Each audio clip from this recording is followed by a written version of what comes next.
Metix, Gestión de Riesgos, te presenta el comentario de José Manuel Pazos. El dilema que encaran los bancos centrales se está acercando a un punto crítico. O aceptan seguir a la Reserva Federal arriesgando sus economías, o dejan que sus divisas se debiliten, agravando los problemas de inflación. Bienvenidos a una nueva edición de nuestro podcast. Lo titulamos Inesperadas consecuencias.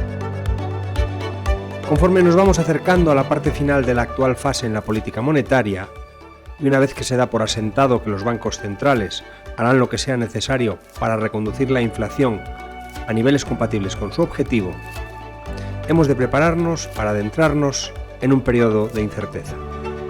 Alcanzado el punto de neutralidad, corresponde ahora identificar el nivel terminal de los tipos de interés y evaluar cómo cada banco central va a gestionar el exceso sobre ese nivel neutral, algo para lo que se precisa del despliegue de una política monetaria más gradualista. Como ocurrió en su fase inicial y hasta que la mayor parte de los bancos centrales se sincronizaron a la fuerza, en cuanto se inicie la fase terminal adentrándonos en 2023, el terreno se volverá más inestable. Tendremos episodios de prueba y error que obligarán a los bancos a valorar hasta dónde va a llegar el gradualismo de cada uno y, por tanto, dónde estará el nivel en el que pivotarán los tipos. ¿Cuándo y hasta dónde pueden después bajar?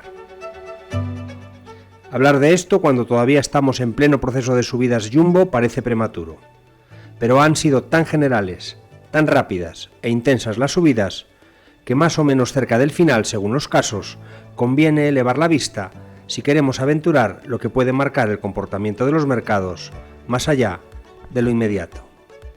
Buena parte de la respuesta está en anticipar lo que despache la Reserva Federal, y no va a ser tarea fácil. Después de su reunión de la semana pasada, Wall Street Journal editorializaba con ironía. Powell explicó en su conferencia de prensa que realmente mantiene el rumbo antiinflacionista, media hora después de que una declaración de la Fed insinuase lo contrario. Identificar este rumbo es crítico. Los norteamericanos tienen una influencia desproporcionada en los flujos financieros en el mundo basada en el papel de referencia y reserva del dólar. En la primera fase del ciclo de restricción no había mucho que discutir. El fenómeno inflacionista derivado de las consecuencias de la pandemia, agravado después por los precios de la energía, no dejaba lugar a otra cosa. Pero las medidas adoptadas afectan a cada economía de forma singular. Si la Reserva Federal opta por atender solo a su mandato interno, muchos países con una situación económica muy diferente a la norteamericana, incluidos muchos desarrollados, tendrán que elegir entre lo malo y lo peor. Es decir, permitir dejar a sus divisas depreciarse, exacerbando sus problemas de inflación, o defenderlas, acompañando el alza de tipos de los norteamericanos, pero deteriorando al mismo tiempo y de forma desproporcionada su economía.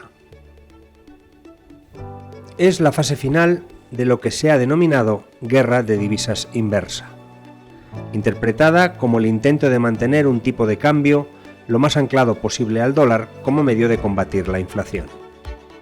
Cuando Reino Unido apunta a una recesión de 2 años y sufre un fuerte deterioro de su balanza de pagos, o Alemania y otros países de la eurozona han visto cómo se evaporaban súbitamente sus superávits, la elección entre seguir el ritmo impuesto por la Reserva Federal y luchar contra la inflación importada, o atender al deterioro económico, lo sitúa frente a un dilema diabólico que muchos países emergentes también han de abordar. Los tipos de cambio van a jugar un papel muy relevante en la fase gradualista de las políticas monetarias. Y con la Fed volcada en su mandato, vamos a tener que considerar seriamente el incrementar la probabilidad de un escenario de falta de coordinación, con inesperadas consecuencias. Hasta una nueva edición, un saludo y muchas gracias.